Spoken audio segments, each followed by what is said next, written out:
Salut les amis et bienvenue sur votre plateforme. Les amis, quand je vous dis ici que l'Afrique a besoin des gens, nous sommes encore vides. L'Afrique n'a pas la population. Hein.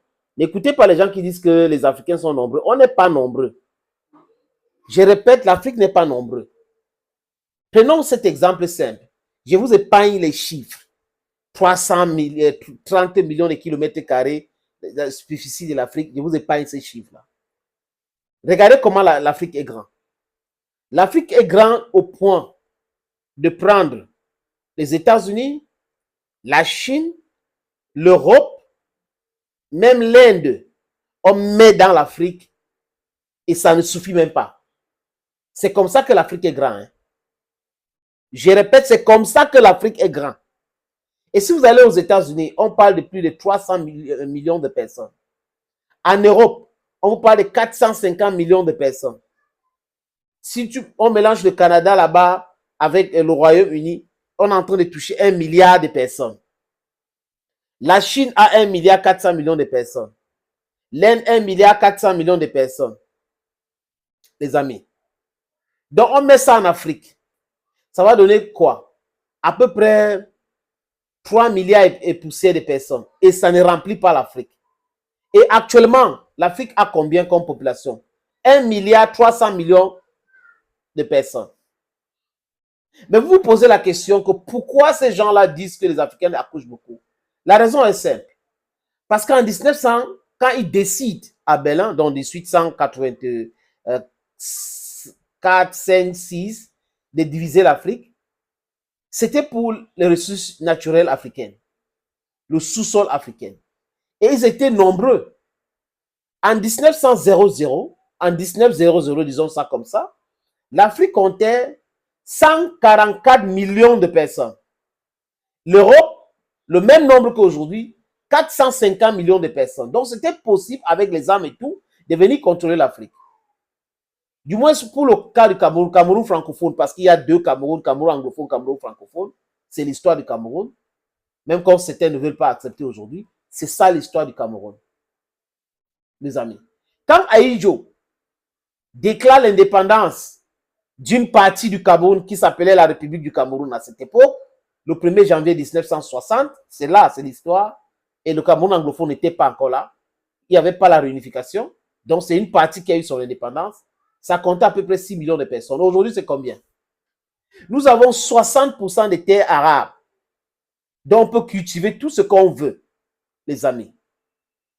Les ordinateurs, les téléphones portables, les voitures que, que les gens utilisent dans le monde est fabriquée à base de matières premières, coltan, cobalt, qui sort de l'Afrique.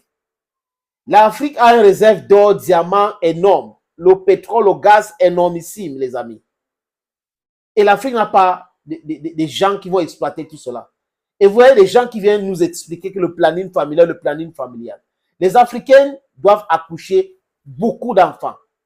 On a besoin de peupler l'Afrique. Et ce n'est pas fini. Nous sommes en train de lutter, je répète encore, en English speaking, nous sommes en train de lutter pour que nous puissions transformer nos matières premières localement. Et ça va donner de la plus-value. Et ça va créer de l'emploi. On a de quoi nourrir les enfants en Afrique. On a besoin même de 4 milliards de personnes en Afrique. On va les nourrir. On a été bénis par la nature. Nous avons toutes ces choses-là. On n'a pas à les fabriquer, les amis. Donc, soyons unis pour combattre l'impérialisme qui est en train de créer des voies et moyens, les subterfuges, pour nous maintenir dans la galère et pour nous diviser. Diviser pour mieux régner, c'était la tactique pratiquée, la stratégie de Nicolas Machiavel, qui était le prince, le secrétaire du prince de Florence en Italie. Et c'est cette stratégie-là qu'ils ont amenée chez nous. Et vous voyez, certains soudeurs intellectuels africains comprennent cela, jusqu'à ils passent des temps à prêcher le planning familial, parce qu'on leur donne de l'argent. Les organisations non gouvernementales, quand on leur donne de l'argent, viennent prêcher le planning familial. Et quand on regarde pays par pays en Europe et les spécificités de ce pays et la recherche du sous-sol, on se rend compte que c'est la criminalité que ces ONG font. Il faut les bannir même. En fait, si moi je suis président de la République, il y a un ONG qui est en train de parler de planning familial, c'est interdit. On l'interdit tout de suite. Qui est en train de prêcher les valeurs qui ne sont pas les nôtres, on les interdit tout de suite. Parce que la main qui finance, c'est cette main-là qui dirige. Nous devons être vigilants. Pourquoi le monde entier se bat pour que l'Afrique ne soit pas peuplée? Vous ne comprenez pas cela? Vous croyez que quand les Européens disent qu'on ne doit pas accoucher, c'est parce qu'ils nous aiment tellement? Quand les Américains sont en train de se battre qu'on n'accouche pas, c'est parce qu'ils nous aiment tellement? Pourquoi ils ne font pas ça avec les Indiens? Pourquoi ils ne font pas ça avec les Chinois? Pourquoi ils ne font pas ça avec les Russes? Open your brains. Open your brains. It's high time you open your brains. We are so rich to the point that these guys are afraid. Ils ont peur de quoi? Que ces gens-là sont tellement riches. Et s'ils accouchent encore, la démographie sera une puissance. Et nous serons contrôlés par ces gens. Voilà la peur qui les anime. Donc, ils utilisent donc toutes sortes de subterfuges, les instruments de communication de la propagande pour ventiler la poussière sous nos yeux, dans nos narines, et on est en train d'éteigner, on a la toux, et on ne comprend pas, c'est une figure de style, les amis. Réveillez-vous, réveillons-nous. La polygamie doit être prêchée en Afrique. Je répète, la polygamie doit être prêchée en Afrique. La religion africaine doit être prêchée en Afrique. Les valeurs africaines doivent être prêchées en Afrique. On ne peut pas faire beaucoup d'enfants en faisant homme, femme. On ne peut pas faire beaucoup d'enfants dans la monogamie, c'est compliqué, les amis. Et quand on regarde le ratio femme-homme, on peut comprendre de quoi je parle. Tout Africain digne de ce nom devrait battre campagne pour la polygamie, pour l'augmentation de la démographie, parce que c'est un grand marché. Thank you, friends. Stay blessed. And bye-bye. But before I say, before you take a leave of this video, sorry, please download the application Sendwave. Sendwave, on peut trouver ça sur Play Store ou sur App Store. Oui. Quand vous finissez de télécharger, avant de mettre toutes vos informations, n'oubliez pas de mettre mon code promo SENATOR. C'est SENATOR. Ça vous donne droit à quoi? 10 €.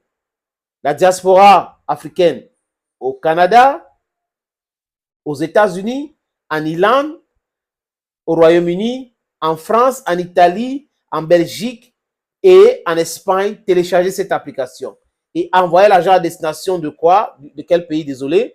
Le Mali, la Côte d'Ivoire, le Sénégal, le Cameroun, le Congo-Brazzaville et le Congo-Kinshasa. Vous pouvez envoyer jusqu'à 10 000 € par mois et pousser votre limite jusqu'à 40 000 € par mois. 40 000 € par mois avec 0 frais d'envoi.